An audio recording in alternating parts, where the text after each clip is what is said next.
jatuh ke pohon pandan. Cakep. Terbang pohon cabai di pinggir pagar. Kata ngantuk lemes badan, kalau dikasih kopi jadi seger. Asik.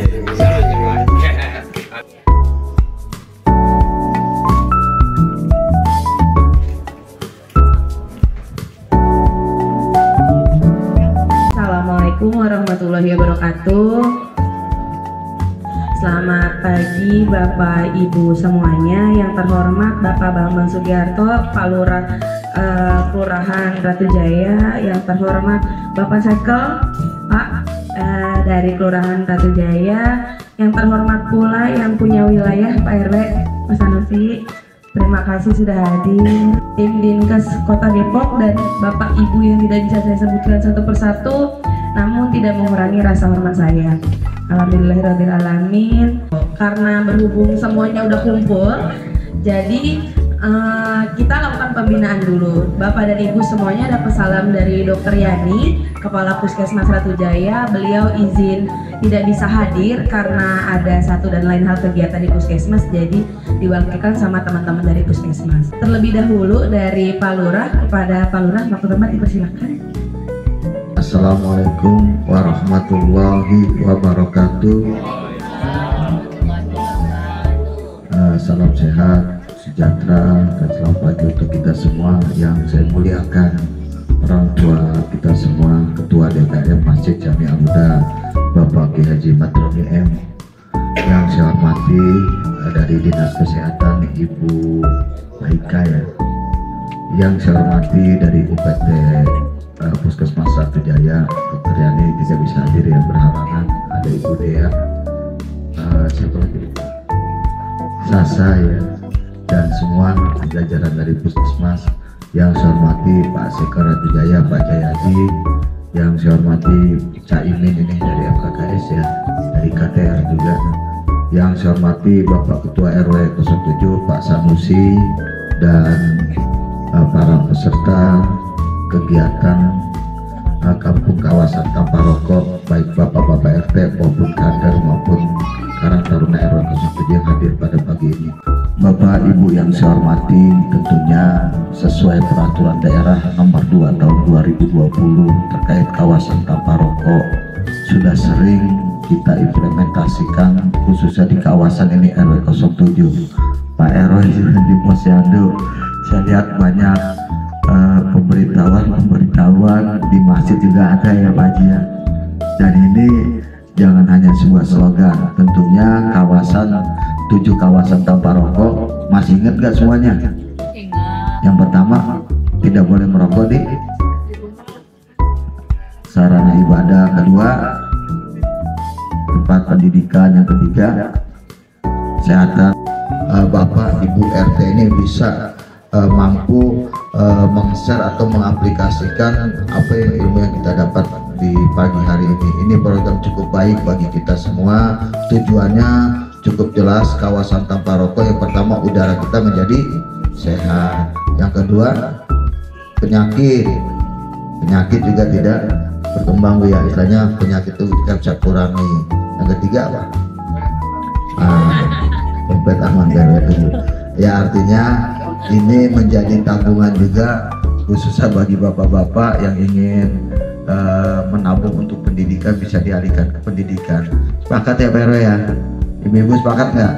Nah, mudah-mudahan apa yang menjadi niat-niat kita, tujuan-tujuan kita dalam menjalankan program pemerintahan ini, khususnya pemerintah Kota Depok ini bisa kita taati dan hanya di ruang terbuka dan memang tidak mengundang orang yang tidak merokok. Kalaupun ada perokok, silakan cari tempat yang memang tidak bisa dilihat orang. Usahakan tempat, kalau di sini dibilangnya bulakan, kebun, silakan ngerokok gitu. Tapi memang jangan sampai mengganggu, apalagi ibu-ibu kalau ada yang ngerokok risih dia nggak bilang cuma tangannya aja ngasih kode gitu. Itu kita harus peka. Oleh karena itu, marilah sama-sama kita bantu pemerintah, bukan tidak bisa melaksanakan menyentuh keseluruhan, tapi perlu ada partisipasi seluruh komponen masyarakat, khususnya stakeholder, Bapak Ketua RT dan juga ketua-ketua pemuda yang bisa membantu kepanjangan tangan daripada pemerintah. Kami menyampaikan salam dari Ibu Kepala Dinas Kesehatan. Beliau menitipkan salam dan juga mengapresiasi terbentuknya Kampung KTR di wilayah Kota Depok yang awalnya 11, alhamdulillah sampai hari ini sudah ada 23. Alhamdulillah. Baik Bapak Ibu, karena kita setelah ini nanti akan langsung melakukan sidak inspeksi mendadak gitu ya, atau pengawasan dan pembinaan lokus KTR, mungkin kita dahului dengan pembinaan terlebih dahulu. Jadi kalau kita membicarakan tentang rokok, sebenarnya Indonesia ini, situasi perokok di Indonesia ini sudah pada tahap yang mengkhawatirkan. Kenapa mengkhawatirkan? Karena ternyata Indonesia adalah jumlah perokok tertinggi pertama sedunia. Jadi bukan sebuah prestasi, tapi mengkhawatirkan. Kalau tahun kemarin saya masih membaca masih peringkat ketiga setelah Cina, sekarang Cina peringkat keempat, Indonesia menjadi peringkat 1. Sama TBC aja masih peringkat kedua ya, tetapi ternyata jumlah perokok ya terbanyak di dunia dari Indonesia dengan jumlah sekitar 70,4%. Saya bayangkan, itu sebabnya industri-industri rokok di dunia yang dituju sasarannya adalah Indonesia. Begitu mudahnya Indonesia dimasuki dari luar negeri. Kalau dimasuki yang positif gak apa-apa ya, kalau yang dimasuki yang negatif sementara di negara lain saja sudah ditolak tetapi di Indonesia diterima, itu kan merupakan suatu kerugian yang luar biasa. Itu sebabnya jumlah perokok di Indonesia bukan malah menurun, di Indonesia sendiri makin meningkat. Bahkan jumlah perokok anak-anak pun juga meningkat.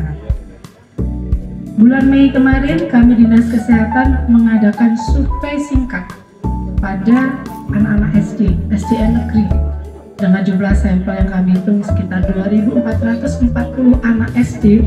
30% lebih sudah merokok. Jadi benar-benar sudah merokok dan tiap hari dia merokok. Itu belum termasuk yang perokok yang coba-coba dan cuma sekali saja, itu tidak termasuk. Tapi yang benar-benar sudah merokok setiap hari sudah ada 30%. Itu baru anak SD, belum SMP dan SMA. Usia kurang dari 18 tahun, kemudian berbagai jenis rokok, tidak hanya rokok konvensional atau kretek atau filter, tapi sudah rokok elektrik, rokok yang cair, dan bentuk yang lainnya seperti sisa atau apa, itu sudah diatur semuanya di dalam Perda yang terbaru. Dan mudah-mudahan nanti tahun ini perwalnya keluar. Kalau perwal terkait dengan petunjuk teknis pengawasan dan pembinaan kawasan tanpa rokok ini sudah keluar, berarti nanti denda administrasi sudah mulai diberlakukan. Itu sebabnya itu peran dari pemerintah kota. Sebabnya kita harus melakukan inovasi-inovasi apa sih yang bisa melibatkan masyarakat. Salah satunya adalah Kampung KTR. Kampung KTR itu adalah upaya pemberdayaan masyarakat supaya masyarakat ikut berperan serta dalam mengawasi dan membina dari lokus kawasan tanpa rokok, ikut berperan serta. Nah, hari ini kami ajak nih Bapak Ibu semua melakukan pembinaan dan pengawasan. Itu tujuan kami salah satunya adalah mengajak Bapak Ibu. Memang boleh jadi tugas melakukan pembinaan dan pengawasan, tidak hanya tugas tingkat kota saja, tidak hanya tugasnya Satpol PP atau perangkat daerah, tapi semua harus mengambil peran.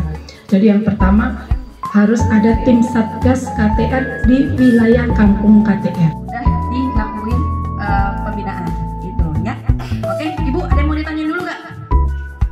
Jadi nanti tim udah jelas belum? Dari puskesmas nanti tim 1-nya di sini, tim 2-nya di sini. Boleh Mbak Sama di sini 1, nanti Mbak Puja di sini 1. Nanti dari Dinkes ngikut dari belakang. Ya, kita nanti ngikutin dari belakang. Kayak gitu. Ada yang mau ditanya dulu Bapak Ibu? Stikernya ini boleh. Boleh gitu. Contoh warung Bumar, contoh gitu. Warung kelontong Bumar 1. Lanjut.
07 Kelurahan Ratu Jaya.